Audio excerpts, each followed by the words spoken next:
fate. This is the way. Truth is, I am Iron Man. That was the one from Memphis. Hello, critics, non-critics, and friends. Welcome to the Film Optix podcast, brought to you by the Drive-In Podcast Network, where we discuss film, TV, and all things Hollywood-related. Here on the show, I'm your host, Christian, and I'm joined by Mr. Anderson, a.k.a. my co-host, Devin.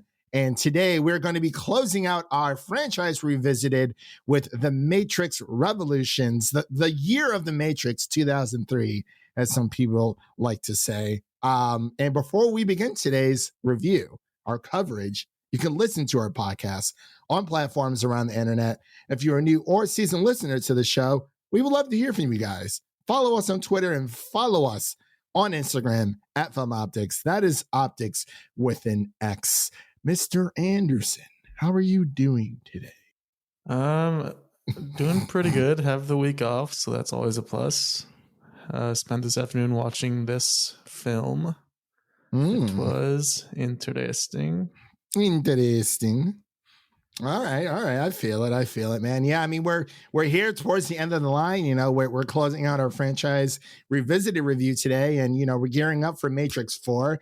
And you know, sometimes when it comes to these rewatches, unfortunately, they don't always hold up. A lot of movies don't always hold up, and that's, you know what, that's okay. But as always, this movie, man, oh man, I honestly don't know where to begin. So we'll just we'll get into it here. This is crazy. I'm sorry. I just did not enjoy this movie all that much. But how's your week been altogether, man? You've been playing some games, watching some good TV, I hope. Yeah, I've been getting into some games here lately. I recently beat Deathloop. Great game. Nice. How'd you like it? Should have been game of the year, but they went with the meme guy instead. He said screw the Oscars or F the Oscars. So I was like, wow. Yeah, it takes two. It takes two people to, and I guess it only takes 2 votes. I don't know. Just started up Dishonored yesterday. Never played those games. But oh, you got Xbox Game Pass for PC. Yeah, it's all there. I feel it, man. Hey, it's great stuff. I mean, it's a great time to be a gamer. It's a great time to be a I don't know, just a nerd, just a film movie nerd altogether. You know, we're off this big high with Spider-Man. You know, we just finished that up. So if you haven't listened to our episodes already, definitely give those a listen. You know, we have a non-spoiler and a spoiler review for you guys up there. So Devin, I guess it's time to get back into the Matrix. Not for the last time, but for now until quite the revolution. Yeah, quite the revolution. Then, you know, we will be resurrected into the Matrix here on out. But we'll be right back with our Matrix Revolutions review right after this short break. Do you know what happened to Neo? He is trapped in a place between this world and the machine world. Bring me the eyes of the Oracle, and I will give you back your savior. Mr. Anderson, who are you? Look past the flesh and see your enemy. It's impossible. Not impossible. Inevitable. All right, ladies and gentlemen, and we are back with our Matrix Revolutions review. You see, I'm getting things mixed up, really, Devin. It's because there's revolutions and there's resurrections. It's all the R's. Yeah, exactly. There's Reloaded and Revolution. I almost said resurrections first, and then it doesn't really help. It doesn't help at all. But Matrix Revolutions was, of course, directed by Lana and Lilly Wachowski and written by them as well, and starring again Keanu Reeves, Laurence Fishburne, Carrie-Anne, and many, many more. And the synopsis is not much with them in this one. Yeah. Unfortunately, just not a lot. Morpheus is in a seat the whole time. Yeah, he's sitting down. And Trinity is he's the guy in the chair, non-existent. Well, technically, Link is still the guy in the chair, definitely. But yeah, I don't know. It's a very important. I mean, 2003 was a really, really big year, but it's like I mean, it was supposed to be the year of the Matrix. I don't know if that was like the best decision they could have made. But let me read the synopsis here really quick, and we'll get on to our initial thoughts. I have a feeling this is going to be our shorter of the of the three for sure. But the synopsis reads as follows: the human society of Zion defends itself against the massive invasion of the machines as Neo fights to end the war at another front while also opposing the rogue Agent Smith. Very, very interesting. So I'm assuming if you're listening to this, you've seen The Matrix. If you haven't, they're all up on HBO Max. We're not doing the Animatrix, unfortunately, just because we don't have enough time left in the year. You know, we got to get to a few more other things before we take our nice little break from our 2-week break from podcasting, which I'll get into later in the show. But Devin, Mr. Matrix fan himself, ooh, I'm very excited. Give me your initial thoughts on this one. I mean, this whole, well, not the whole thing, but we decided to do Matrix for this, grand Matrix 4 thing. And yeah, I've been hearing some good rumblings about it, but give me your thoughts on Matrix Revolutions. See, I almost said it again. You call it yourself there. I think my biggest takeaway from Revolutions upon rewatch after who knows how long, but my biggest takeaway is that I think their biggest mistake was filming this and Reloaded back to back and releasing them in the same year. I feel like that just really kind of hurt them here, because they could have released Reloaded and then see what fans were thinking, see what they liked and didn't like, and then took that back to the lab and just kind of maybe reworked some things in Revolutions and just see what could have worked better than what they ended up going with. So I feel like one of the bigger issues in Reloaded was we talked about Zion and how we just didn't really care about them or the city. They just kind of tried to expand on it more, but it just didn't feel necessary. And it felt like it just kind of dragged on the first part of that movie. And then this movie is just pretty much all about Zion and the humans within it that we just could not care less about. Like all these characters on the screen, I'm just watching. I'm like, I don't know who you are or what you're doing, and I do not care. Just all these random people, these random characters. I think that the best recent comparison I could think of is the latest Halloween, where it's like all these Haddonfield town people coming to save the day. It's like, I just don't care. At least for that one, though, they have another sequel coming out to rectify that. This was like the end of a trilogy, and you come out with all these random Zionites. I don't even know what to call them. Zionese, just random people from Zion fighting this big battle. And they get most of the screen time. Neo, Trinity, and Morpheus all take a back seat for the most part. Especially Trinity and Morpheus. They have like very little going on in this movie. Neo has a lot at the end with Mr. Smith, but up until then, he's pretty much absent. It's just, I don't know why they wanted to focus so much on Zion here. Yeah, I have to agree with you there, man. Honestly, you pretty much hit the nail on the head. This movie, it was just a very, very poor way to end a such an interesting concept of a trilogy. I mean, coming from Matrix 1, you get so many people excited. Matrix Reloaded wasn't that bad, but we got a lot of action scenes there. But I do agree, man. I just didn't care too much outside of Morpheus, Neo, and Trinity. I didn't really care for any of these other characters. I didn't really care for Link. I didn't care for any of the Zionites. I didn't. Link was barely in it too. Like he was likable in the second one, and then he's barely there in this one. Yeah, he was our guy in the chair in Matrix Reloaded, and then this kind of just. It's like they just take all the starters out and they emptied the bench and just put in these random characters. There was those multiple scenes with those two females. I still don't know who they are.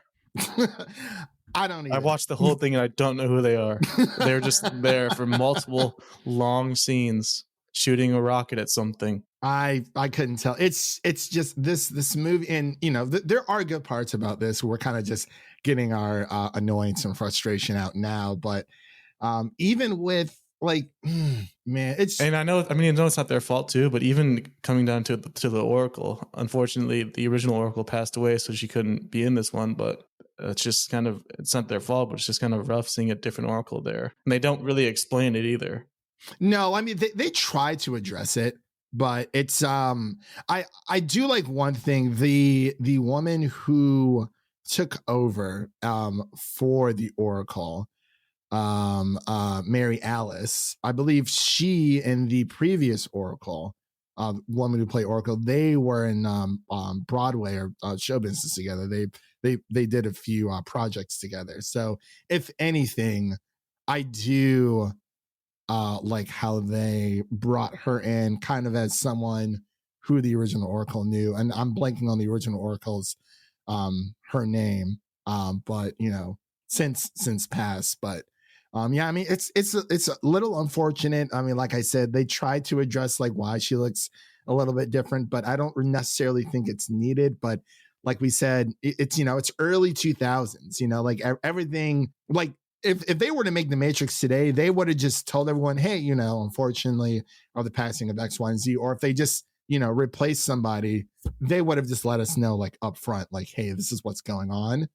And everyone would have been okay with it. But I'm not sure if people knew prior or how in tuned fans were to, you know, because a lot of studios now are more transparent now than ever sometimes, but it's just very unfortunate that, you know, we did get another Oracle. She didn't necessarily hinder it, but it's just not the same. I don't think she did a bad job. I don't think Mary Alice did a terrible job at all. It's just different, you know? So yeah, it's no one's fault. It's just unfortunate. Right, exactly. So I mean, there's that, and then I mean, I'm not gonna lie, man. When I was watching this, I'm like, okay, so like, where's this? Like, Neo is still in his coma, and then, you know, we kind of find out that he's in like this Matrix purgatory kind of thing. I don't know. Yeah, and then they got that really, really strange looking actor to be the train man. Yeah, he's been in a few other things. I think he played in Star Wars as one of the aliens. He looks very familiar, but I don't know. It's just like you have such a good concept going in from the first movie, and then, you know, the second one gets a bit convoluted, but now it's just like, it's just messy. And I don't like how they keep lessening the character of Neo, because in this one he just comes off as just a dumb person. Like when he first meets that guy that's been taken over by Agent Smith, it's like we all realize that's Agent Smith hacking into somebody. Mm-hmm. And then as soon as he says Mr. Anderson, we're all like, oh, okay, that's who that is. And then 5 minutes later, Neo's like, wait, you're Agent Smith? Like, what do you mean you just are finding this out after he said the only person who called you that name called you that name? Yeah, it's like Yelena, who kept calling Kate Bishop by her full name to let her know. Yeah, that and she realized right away. And it took Neo like 5 to 10 minutes to find out who's talking to him. Like, come on, guy. Yeah, why are you making him dumb? I don't know, man. It's just even during the battle for Zion, I'm not gonna lie, that was like 40 minutes. I was like, I watched it for like 10 minutes. I'm like, oh, is this still going on? I was checking my phone. Not gonna lie, I was quote unquote paying attention, but there wasn't much going on. Like I didn't. It's like really they tried to increase the scale of everything. They tried to get the bigger alien type monsters on the screen. They wanted bigger guns. They had weird mech robots on the battlefield that people are piloting and fighting with that came out of nowhere. But it's just like they tried to just make the scale larger and make it a bigger movie, but that's not what The Matrix was about originally. No, and it's just there's too much Zion. Like it was cool introducing it and Reloaded, because you do need to see, you know, okay, so besides the inside of Morpheus' ship, you know, obviously there has to be something else going on, and it just doesn't, like, there has to be a bigger world out there. You know, we've been told, you know, okay, like, well, they can't just be sitting on this ship for 3 movies. So obviously you have to move them around, but it was just, I don't know. I mean, I just think they did a poor job, and I don't think this movie really holds up all that well. I mean, there are parts that I really, really like, obviously with Neo and Trinity. You know, Neo getting his eyes burnt out, was pretty cool. And, you know, him still being, you know, daredeviling it and still being able to see in a way. Yeah, I mean, he gets his eyes burned out and it doesn't affect him at all because he has Matrix vision. Like, it just, he just sees still. It doesn't have any effect. He said Matrix vision. Oh my God. screw 2020. He's got Matrix vision. Exactly, man. He can see into the next eon of human evolution. But besides that, and of course, Trinity dying. I thought that was a really nice scene. It kind of shows how Neo isn't able to save everyone all the time. It also kind of felt anticlimactic though, because we don't really see her like last breath or anything. She kind of just implied that she died, which of course means that she won't be dead. Right. Or she's on the postage for Matrix 4. So she's somewhere. But I do like the camera work of how they kind of zoomed in, and she's like, this is as far as I can go, Neo, after they crash into the into the tower, and then they like pan out. I was like, holy God, she is like literally like impaled like what 3-4 times. I was like, this is crazy. Like absolutely crazy. But other than that, I mean, and the ending was just terrible. I was like, oh, is that it? Like I thought it was something else. He's bargaining with this weird baby face amalgamation thing at the end that looked terrible. It sounded and looked terrible. Whatever it was, he's bargaining with it. He's like, I can kill Agent Smith for you. And they're like, okay, we'll do that. I mean, that end fight had some cool moments. Neo versus Smith had some cool fight scene moments in it, but then Mr. Smith hacks Neo, and then he just kind of blows himself up, and then it's just over. Yeah, he gets him to the center of the Matrix to delete him, and I'm like, okay, that makes sense. It's very, the final fight was cool, but it's just like, I didn't really care too much about it because we barely got Neo. We barely got the original trilogy in here. I mean, not trilogy, but trio. Excuse me. Yeah, it's just. I mean, it feels like Morpheus was on set for one day because he didn't have time to film anything. He was just in a chair for like 20 minutes. Morpheus, we need you to sit here. You're going to get paid millions, baby, millions. We're just trying to. Well, they filmed Matrix Reloaded and Resurrection. God, I did it. Matrix Revolutions back to back. And they both, Yeah, as I mentioned in the beginning, I think that's a big mistake they made because they could have released Reloaded and then seen what people thought about it, took some notes, what worked, what didn't work, and then they could have adjusted this one and made it better than what it ended up being. Yeah. It's just like the whole idea of the Matrix got so lost in everything. And it really, really sucks that it kind of ended up this way. I mean, I wonder why, if that's the reason why they're making a Matrix 4. I'm not entirely sure, but I mean, it is what it is. It's I mean, like I said, I don't have too much else to say about it. I really just don't. I don't really have many positives to say about it. I mean, I liked the little girl, Sati is her name. I thought she was interesting. Her showing up a few times, and she's actually going to be in the new one as an aged up version of her, which is interesting. Oh, is she really? Okay, cool. Other than that, I mean, I've been trying to I've been trying not to follow the marketing material for Matrix. I kind of just want to go in blind because like we kind of did for Spider-Man. I mean, I watched the trailers a few times, but it was outside of that, didn't really pay too much attention to it. I feel like nowadays it's just better to do that, especially for films like this, where it's like, okay, it was a trilogy and it's like, oh, we're going to make a fourth one. Kind of like with Toy Story. Like it seemed like there was more a definitive ending in Toy Story 3. I did like Toy Story 4 for like the epilogue, but I wonder if Matrix 4 is going to serve more as an epilogue, or is it going to spark off another set of trilogies? So we're not entirely sure, but it's unfortunate. And listeners out there, we do apologize. We tried. We talked about our positives or negatives. I mean, obviously the camera work and the action is always great. When they're hanging upside down, like they were actually hanging. Yeah, that scene was pretty cool when they are fighting the guys at the club. Yeah, there's a couple of strange ass references in this movie. Like the one security guard's like, you're gonna have to get past my big ass to get in there. I was like, what? What guy? That's just the early 2000s talking right there.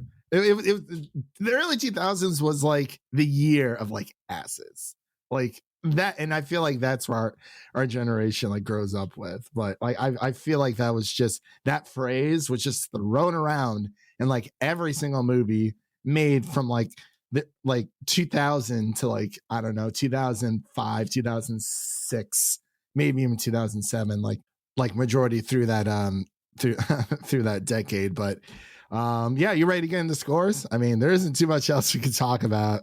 It's just, I mean, yeah, there's also that scene with the Frenchman at the club that just kind of feels way too easy for them.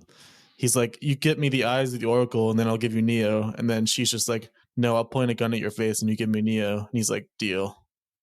Like, it's just that easy. It's like, oh, okay. Give me the eyes of the Oracle. That's the middle ground they find. Give me the eyes of the Oracle. Okay. But yeah, what would you give this out of 10, or your rating? It's tough because I mean, I gave the original a 95. I gave Reloaded a 75, so definitely a step down, but still pretty good.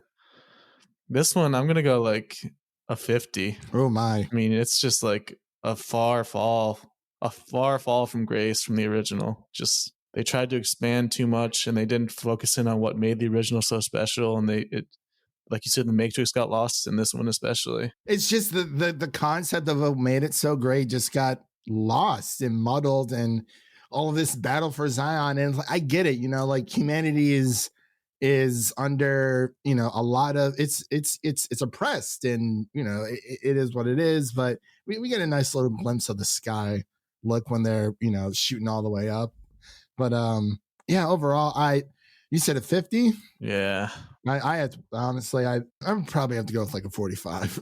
It's rough. It'll be a long time before I revisit this one if I ever do. I mean, if for whatever reason, there's, I get some craving for some Keanu, I'll probably just turn on John Wick. I'll watch the first two Matrix, then I'll skip Matrix 3 and then go straight to Matrix. Yeah, I feel like it's hard to deny at this point that John Wick has surpassed Matrix as far as a trilogy, for sure. Yeah, it's stronger throughout by far. Oh, absolutely. I mean, like every single one of them is rewatchable. It's just Revolutions is not. It's not it. It's just not it. I mean, there's just nothing going on that interests me. No, not really. And I mean, the things that we wanted to be interested in, it's just we don't get as much as of the trio as we were hoping. So yeah, on this rewatch, it's just unfortunate. But that does it for our franchise revisited, closing out the Matrix trilogy, even though we're technically not done yet. But it is closing out the franchise revisited of the Matrix trilogy. Wanted to thank Devin, as always, for being my co-host and coming on here and talking all things movies and comic books and TV shows and all that jazz, all that garbage that we talk about on a weekly basis. So that concludes our franchise revisited of the Matrix. Of course, we will be covering Matrix 4, aka Matrix Resurrections, drops on the 22nd. And actually, I forgot that we were doing a giveaway. It's still on. I just have to choose a winner in 2 days. In 2 days. So definitely, I'll be retweeting that. It's a digital code giveaway for the original Matrix trilogy for US and Canada only. Follow us at Film Optix on Twitter. That is Optix with an X, so that you can enter the win. I'll put everyone's name to raffle and choose the lucky winner.